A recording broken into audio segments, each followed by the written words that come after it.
बिहारमधून समोर आलेली ही घटना केवळ भ्रष्टाचाराची नाही तर पुरावे नष्ट करण्यासाठी नोटा जाळण्याची, पाण्याच्या टाकीत टाकण्याची आणि रात्रभर थररक नाट्याची आहे। नमस्कार मित्रांनो, स्वागत आहे तुमचं आपल्या एका नवीन व्हिडिओमध्ये। ही कहाणी आहे बिहार सरकारच्या ग्रामीण कार्य विभागातील प्रभारी सुपरिटेंडिंग इंजिनियर विनोद कुमार राय यांची। सूत्रांच्या माहितीनुसार EOU ने छापा टाकल्यानंतर इंजिनियर आणि त्यांच्या पत्नीने रात्रभर नोटा जाळण्याचा प्रयत्न केला। इतकंच नाही, नोटा पूर्ण जाळल्या नाहीत म्हणून काही नोटा पाण्याच्या टाकीत टाकण्यात आल्या तर काही बाथरूमच्या पाईप मध्ये लपवण्यात आल्या। तपासादरम्यान बाथरूमच्या पाईप मधून सुमारे 20 लाख रुपयाच्या अर्धवट जळलेल्या नोटा सापडल्या। पाण्याच्या टाकीतून 40 लाख रुपयापर्यंतच्या नोटा मिळाल्या। अंदाज असा आहे की त्या रात्री कोट्यावधी रुपये जाळण्यात आले। सगळ्यात धक्कादायक बाब म्हणजे जेव्हा EOU चे अधिकारी छाप्यासाठी आले तेव्हा इंजिनियरच्या पत्नीने "मी घरात एकटी आहे" असं सांगून अधिकाऱ्यांना घरात प्रवेश नाकारला। मग काय, EOU चे अधिकारी रात्रभर घराबाहेर ठाण मांडून बसले। सकाळ होईपर्यंत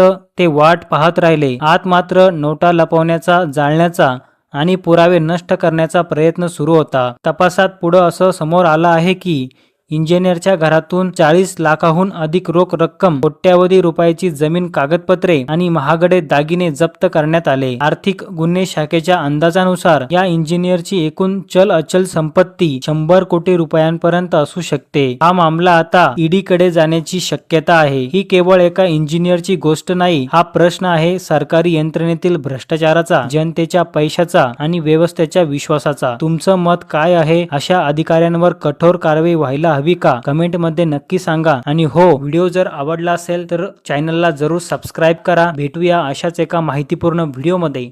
तोपर्यंत धन्यवाद।